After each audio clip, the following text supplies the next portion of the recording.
Hey guys, Julian here, and today I'm going to be talking to you about how to make trance wax and Ejeca style breakbeat trance techno, all that super nostalgic trance vibe. As usual, you can get the full project files, samples, MIDI, presets, everything like that from this video. It's available at the top of the description on my Bandcamp, and if you're a patron on my Patreon, check there because it's already available, and let's dive in. Alright, so first sound that we have here is this Donk Bass. So this is just following the chord progression. So we're going this D sharp, C sharp, C, back up to C sharp, very sort of like deep house progression there. And then here it's similar, but then it goes up, and then it resolves back down on the D sharp. So that's the big thing with these chord progressions. I'll talk about that more when I do the piano, but yeah, that's what it's doing. And then it's just kind of like doing some sort of arpeggiation to that. Like if I play it with the main chords, it just adds a lot more bounce to that pattern. For the sound on this one, it's made using operators, so these sounds are often made with FM. That's sort of like the classic sort of like garage, house, donk bass sound. The way I've made this one is with 3 sine waves. That's typically what you want to use. You can also use square waves sometimes, but sine waves are really going to be the best. And what I've done is, you can see, it's really all about just the different octaves that you put them at. I've got the second one here, the chorus pitch is at 4, so by putting that up, you get that more metallic kind of like donkey sound. And then I also have the filter here, which is a bit of an envelope on it, as well as a pitch envelope to kind of give it some punch. And then we just have some saturation. It's not doing much, but I have this on the soft sine mode, so it kind of makes it a little bit fatter and just more full sounding. It's good with these. I also have some compression to kind of flatten it out a little bit. I noticed it works really well. It kind of gives it a little bit more of like a even volume, and it makes it more present in the mix. And then the last thing on here is I just have a high pass filter cutting out the lows. And yeah, then we have the respace. So this is just the main bass. This is the one that's actually doing the low end. The donk bass is really, it's kind of like a percussion and a bass at the same time. But this is really the main bass, and so it's just following that chord progression with just long held out notes. And this is just made with wavetable. It's a pretty standard respace sound, just a nice fat saw wave with a low pass filter, a bit of drive as well. It's on the OSR setting, so it kind of makes it fatter. And then I have some unison to get that big, wide, fat sort of respace sound. And then we also have a bit of drum bass on it to fatten it up. And then I have this EQ here cutting out a little bit of space for the kick and kind of boosting the lows. And then finally this utility just converting it to mono, because even though the unison is on there, we actually want it to be in mono. Usually you want your bass to be in mono. That's going to work best. But the unison is still just making the sound really fat and detuned. And yeah, then we have this little trance stab here.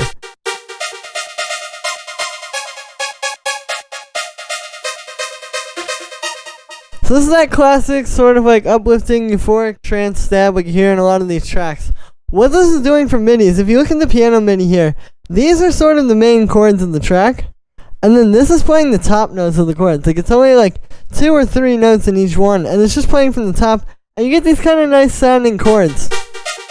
And then it's going to fit really well with the chord progression.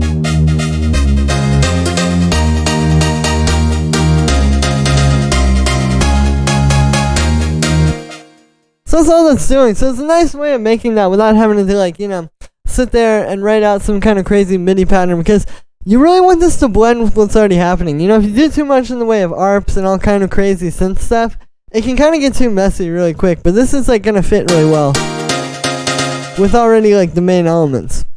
So you can see I tried some arpeggiators here. So what we've got going on is it's just this wavetable patch. So it's a saw wave and another saw wave just turned down a little bit. We have this envelope, and then I've got some unison on it. So that's giving it that, big fat kind of chorusy sound. I've got a bit of echo, and then I have my width rack here, which I've explained that in another video. You can search it. I'll probably put it in the description of this as well. But I've got a video explaining that, and then the drum bass actually isn't doing anything. So this is really simple. It's all about just making a nice synth sound and kind of letting it breathe, rather than adding too much post-processing. But this stuff just kind of helps it sit better in the mix, especially with that piano. And so the next thing we have here is the house piano. So this is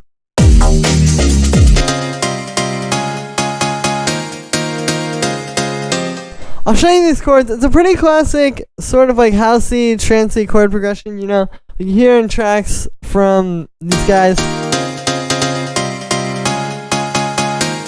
So it really kind of boils down to the simple progression. It's the same one you've been seeing with the bass lines. And then we're just kind of building chords on top of that, all with just notes in the scale. You know, we're in the key of D sharp here. D sharp major, I'm pretty sure. And so with that, you know, we're just using notes from that D sharp major scale. You know, it's D sharp, A sharp, the 5th, another D sharp, that F, which would be the 9th, G, which is the major 3rd, another A. Like, if you look at this and you actually break it down in a music theory setting, it's actually pretty simple. It's just about kind of building these across the keyboard so you get that big full sound. Because if you just take it and kind of put it in one octave, like if you just make like a, you know, those are just triads, just 3-note chords. It's not really going to sound as good as like this big, you know, bold, powerful progression like this. If you can play this by hand, like if you're good with keys, definitely recommend doing that, because you just want something that feels really full and not just like, again, like, you know, simple three-note chords. Now for the sound here, I'm using Rave Generator. So a lot of you guys may already know about this. I'm using this M1 piano setting. It's really good for that classic house. I've actually tweaked it because this originally had 2 of these and I just got rid of one of those so it would be fine with this MIDI. But yeah, so this is a free plugin. I've got the link to this in the description, so everybody can go grab this. So you can still use this project file even if you don't already have this because it's free. But it's just a really good plugin. It has all these classic like rave stabs in it. Like, you know, it's got like, you know, all those kinds of sounds in there. But I like using it for this M1 piano. It just works really well. It sounds like actually really good for this kind of like classic house piano sound.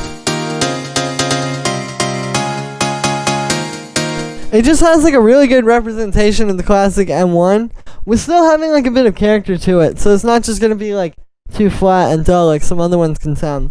And then we just have a little bit of reverb on that. I have some compression, same thing as with the Donk Bass, just to kind of like make it a bit more even across the sound and make it a bit flatter. And then finally, we just have this EQ cutting out a little bit of low end and boosting the highs a little bit. And that's it for the house piano. So as you can see, not that hard, you just have to kind of, you know what you're doing there with the MIDI and get a good sound. Next thing we have here is this 909 kick.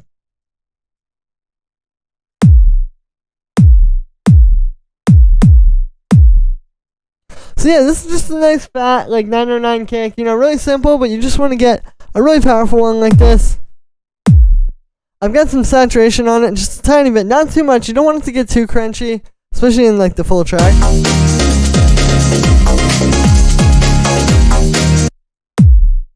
But you know, it just makes it a bit fatter, and yeah, this is just gonna sit really well in the track.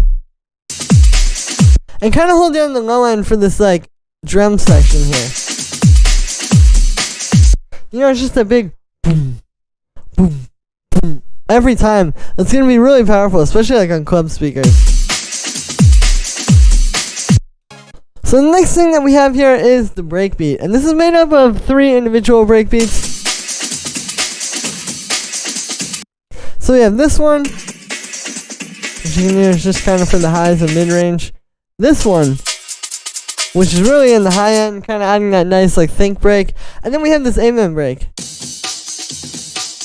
So yeah, it's the classic, you know, Winston's amen break sample. And then I've done this method of chopping it up here where basically you take a break. I use this one.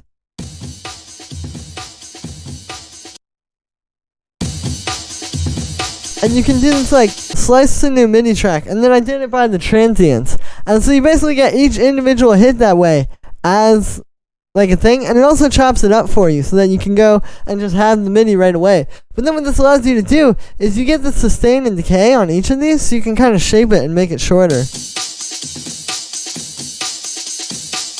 So that's like the default.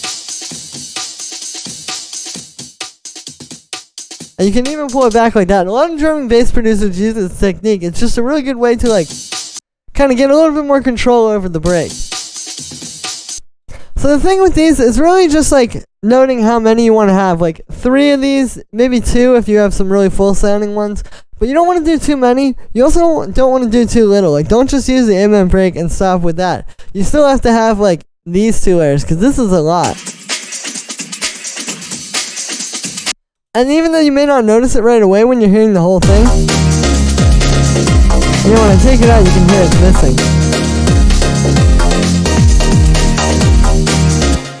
And then on the group of those, we have just a bit of drum bass to kind of make them all, you know, sound a bit crunchier, a bit fatter as well together.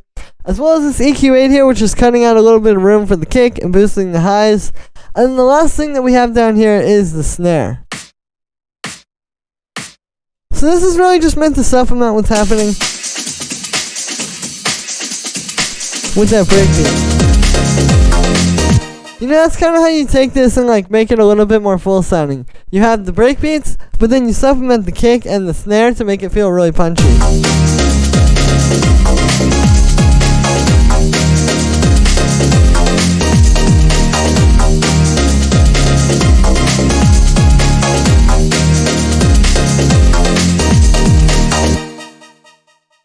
Yeah, so that's gonna be it for this one, guys. I hope you enjoyed. As always, make sure to like this video as well as subscribe, and let me know what you think of this video in the comments. Like I said in the beginning, you can get the full project files, samples, MIDI, presets, everything like that from this video is available at the top of the description. And if you're patient on my Patreon, check there because it's already available. Thank you so much for the support, guys. Every sale of these really helps me out. And yeah, I will see you guys tomorrow with another video.